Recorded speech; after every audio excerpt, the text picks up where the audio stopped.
City post में आपके साथ में मैं हूं नामिका। बॉलीवुड अभिनेता और कांग्रेस नेता शत्रुघ्न सिन्हा ने अपने हालिया पीएम मोदी समर्थक ट्वीट को बीजेपी में घर वापसी के प्रयास के रूप में देखे जाने की अटकलों को खारिज करते हुए मंगलवार को कहा कि उन्होंने उक्त टिप्पणियां एक व्यंग के तौर पर की थी और पार्टी बदलने की कोई इच्छा नहीं है। शत्रुघ्न ने रविवार को ट्वीट कर कहा था कि दुनिया में 4 तरह के दुखी लोग होते हैं, अपने दुखों से दुखी, दूसरों के दुख से दुखी, दूसरे के सुख से दुखी और बिना बात खामखा मोदी से दुखी।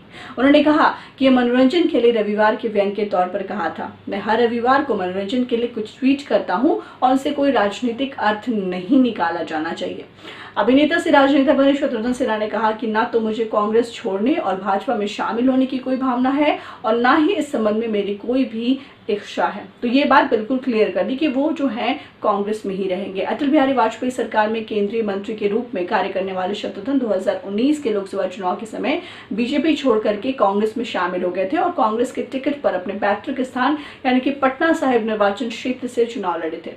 बिहारी बाबू के नाम से लोकप्रिय शत्रुघ्न ने 2009 के साथ साथ 2014 में भी बीजेपी के टिकट पर इसी सीट से शानदार अंतर से जीत हासिल की थी। हालांकि वो 2019 में पटना साहिब से केंद्रीय मंत्री रविशंकर प्रसाद से बड़े अंतर से हार गए थे। भगवा पार्टी से बाहर निकलने से पहले शत्रुघ्न ने प्रधानमंत्री नरेंद्र मोदी और केंद्रीय गृह मंत्री अमित शाह के खिलाफ कई परोक्ष टिप्पणियां की थी।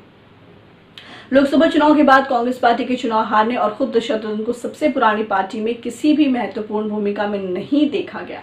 मोदी पर उनकी टिप्पणी को राजनीतिक हलकों में उनकी पुरानी पार्टी तक पहुंचने के प्रयास के रूप में देखा जा रहा है। शत्रुघ्न अभी भी कहते हैं कि उन्होंने राजनीति का कगहरा बीजेपी में सीखा है और भगवा पार्टी में उनके कई अच्छे दोस्त हैं।